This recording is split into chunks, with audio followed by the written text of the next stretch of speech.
Hi, I'm Bobby Nash. I'm an author, and welcome to Coffee Break. Thank you for having me here. I write novels, comic books. I've dabbled in screenplays a bit, and I have also done a little art and a little acting, although the author stuff is probably what I'm more known for. Today we're going to be talking a little bit about one of my projects called Domino Lady Threesome, which is a team-up comic book that features the public domain character of Domino Lady, who I've written a number of times, as you can see by the poster on the wall back there. So we're going to talk a little bit about the Domino Lady Threesome trade paperback collection, which will be in stores, comic shops, and online. It should be available on April 28th.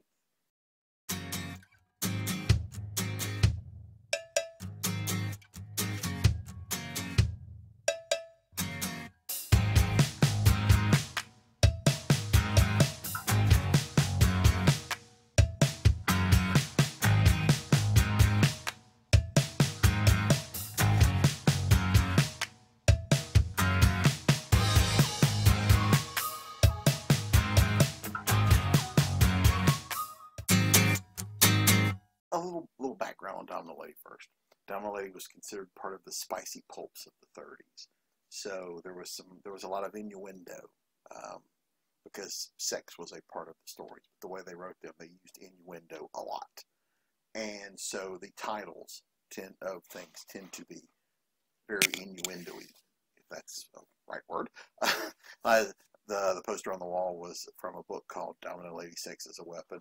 I wrote a novel called Domino Lady Money Shot, which was a political thriller.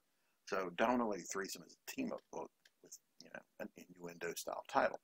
So the elevator pitch that the publisher came to me to work on this was, doing a team-up book with Domino Lady teaming up with two other older characters and having adventures together, as with the exception of the first two issues, each would be a standalone story. That was how it was pitched to me. And they take place in the 1930s, roughly 38, 39. She fights crime and kicks bad guy butt, all while wearing sexy dresses and cute little domino mask. And again, as you can see in the poster, how she's dressed. She was very smart, though. Her shtick was that she outwitted the bad guys. She would send them letters, tell them what she was going to do to them, that she knew what they had done and how she was going to take care of them, and then they would be on guard, and she would still do it. So she was very clever, very smart. So the elevator pitch was to come on and tell some standalone action-adventure, pulpy style comics with Domino Lady teaming up with two other characters. The first two issues I was co-writing with Nancy Holder, who I've written. She and I have written some Domino Lady stuff in the past. And then issues 3, 4, and 5 are written solo by me. The first two issues that Nancy and I worked on were released in comic form, issues 1 and 2. And they will appear in the trade as well as issues 3, 4, and 5, which were never released to the public. So my standalones will see print for the first time. They're very action heavy, just like a pulp novel, Lots of fights, lots of guns, lots of 1930s style, heroes and villains. Comics are very different in terms of how you write them than, say, a novel or a short story, especially. They probably have more in common with a screenplay because you write a lot of action for the artists and a lot of information for the artists that the reader will never see. They'll see the extension of it, where the artist breaks that down into panels and into the details and things like that. So a lot of what you write in a script is not for the reader. It's more of an informational, here's what we need to see. On page 3, it's going to be revealed. There's a shadowy guy on page 4. On page 6, we're going to find out who he is. But I've got to tell the artist who it is so the shadow matches, that kind of thing. So it's very informational for the artist. It's not like when you write a novel and you're being flowery in your prose because, it's for the reader.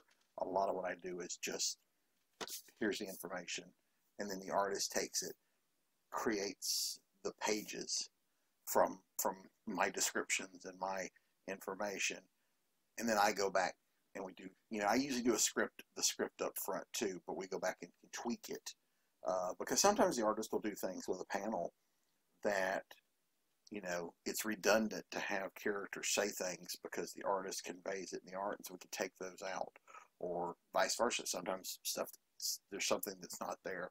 We can add dialogue to fill in those holes. So it becomes a very back and forth collaborative process. I love seeing art come in.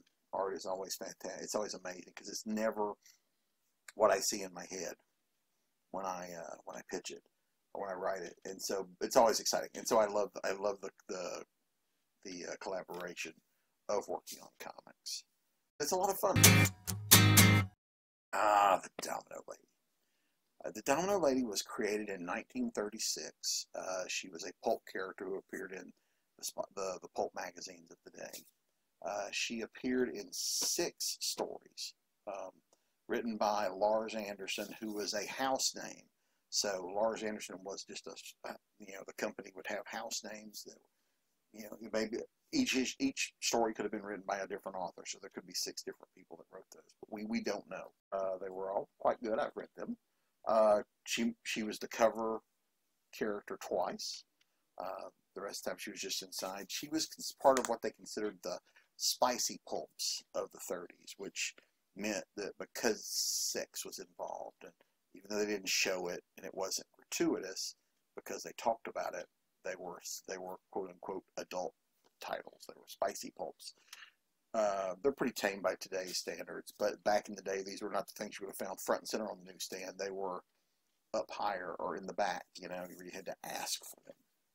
But she's a wonderful character who is, she's a socialite who, her father was the district attorney, and her father was murdered by some bad people, and she decided to do something about it since no one else would, because her father was up against the corrupt system, and so she took out the bad guys and did it with style and pizzazz, and she keeps on fighting the good fight, helping people where she can, taking on bad guys, and stealing from the rich and giving back to the poor, and keeping just a little bit for herself to keep her lifestyle going.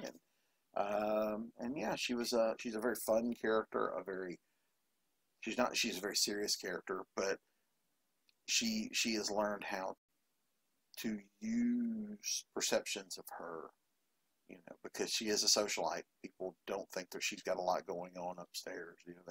So she plays into that party girl mentality sometimes because people underestimate her, to get her into places that she might not be able to get into otherwise. So there's a lot of cool things where she's playing different roles and doing whatever she can to get into situations, and then she's not afraid. She had, like a lot of pulp characters, she tends to have like syringes with knockout gas, but she also wasn't afraid to shoot people, which is a lot of fun. So I've had a blast writing her numerous times at this point. And so every chance I get to write her, I generally jump at it. Okay, well, like I said, this is not the first time I've written Domino Lady, so I know her. And Nancy, who I worked on with the first 2 issues story, Nancy knows her as well. We've both written her numerous times. We know this character, forward and backwards, and we have our take on her, based off the original, and we've added to it as we've done new stories and things like that. So she's a known quantity, and how we write her is a known quantity because we've done it a number of times. Putting her in the team-up situation, the fun there, Domino Lady is generally a loner. She generally does these things by herself. But adding in the other characters adds a level of discomfort to the character, throws her off her game in some instances. But it also gives her other people to play off of that are different from the people that she normally plays off of. And it was also a lot of fun to go in and explore some of these other characters, some of them who only appeared once or twice throughout history. There's one character I wrote in called Dara the Viking Girl, who appeared in one 8-page story in 1951, I think. That's it. That's her only appearance. And so I've written her into a story. The one I was really proud of, there's a character called the Woman in Red, she was a police officer by day, but in the 30s, she was not, she was kind of stuck in her place, I guess, the way it was, and, they didn't trust her to be a good detective, but she really was. And so she dressed all in red with a mask and a cape and a trench coat and a hoodie, and she went out and she solved crimes at night, and she became known as the Woman in Red. And I had a really great time writing her, so much so that I also wrote her in the new Domino Lady prose anthology, which just came out, called Gentlemen Prefer Domino Lady. I wrote a team up with them there that will actually is a sequel to the team up that will appear in Threesome, which hasn't come out yet. It's weird. It's a timey-wimey thing. So I had fun writing her, and I also had fun writing Bullet Girl, who Domino Lady takes under her wing, because we've got her at the beginning of her career. And Domino Lady decides to take her under her wing and teach her some things. And so it's fun seeing how they work together, because Domino Lady is not a superpowered being, and Bullet Girl is. And there was a lot of fun to play with those characters together. So remember, this is a comic book, so a lot of this I'll have to read a little and then hold up the page. But I'm going to start here. I'm not going to start at the beginning, because there's a couple of pages of setting stuff up. So I'm going to start with page 4 of issue number 1. As you can tell, Nazis are the villains, because this is set in, like I said, 1939. This is Domino Lady narrating. There are so few places where I can drown my sorrows in peace, whether I'm wearing a mask or not. Most nights, this place is one of them. I helped the owner out of a jam a year or so back. To show his appreciation, drinks are always on the house for me. I try not to take advantage of his generosity, but some days a girl needs a drink, or 12, and in a place where she'll be left the hell alone. Today, especially today, is one of those days. Apparently, it's not the right place. This is a character called Mad Dog Vernia that's speaking here. It says, "Excuse me, doll, is this seat taken?" Domino Lady says, "Looking at me, what makes you think I'm in the mood for company, detective?" "Tough day at the office, Domino?" "Detective Morgan Mad Dog Vernia. He's a friend." Picks up his glass. "To the fallen," she responds with, "Fallen." "What do you want, Mad Dog? I'm in no mood for games tonight." That's page 4. Hold that up so you guys can see the artwork. Hope this was working well. It's the first video of me trying to do a comic that way. "I don't do games, doll. You should know that by now." "Guess that means you need something then." "Well, I am working this case, but you look like someone ran over your favorite puppy, so it'll keep until tomorrow." Vernie is more right than he knows. Not that I can tell him, but it's this date. This damn day. It hits me every year. The anniversary of the day this city lost a great man. The day I lost my father. "You're here, aren't you? So let's hear it before I'm too drunk to remember any of it." "Yes, ma'am. You heard of that new cowboy picture they're making out at the ranch? Star of the Plains?" "Sounds familiar," she said. "What about it?" "Somebody killed a couple of extras from the movie in a speakeasy downtown." "And?" That's that page. And we'll do this last one here and we'll stop. I caught the case and checked it out. Ran into a couple of bruisers in the parking lot. They left me this little souvenir to remember them by.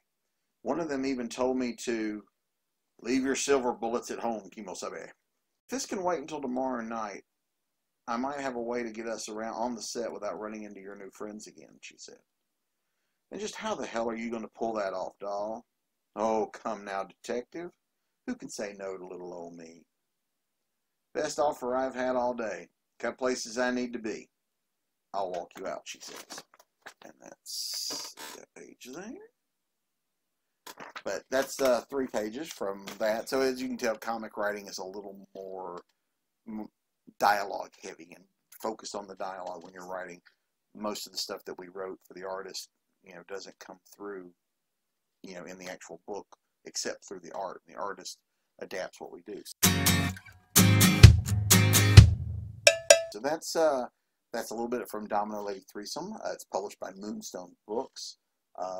It will be in comic shops on April 28th. It'll also be available online. I know at Moonstone's website will have it, which is moonstonebooks.com, as well as other online retailers.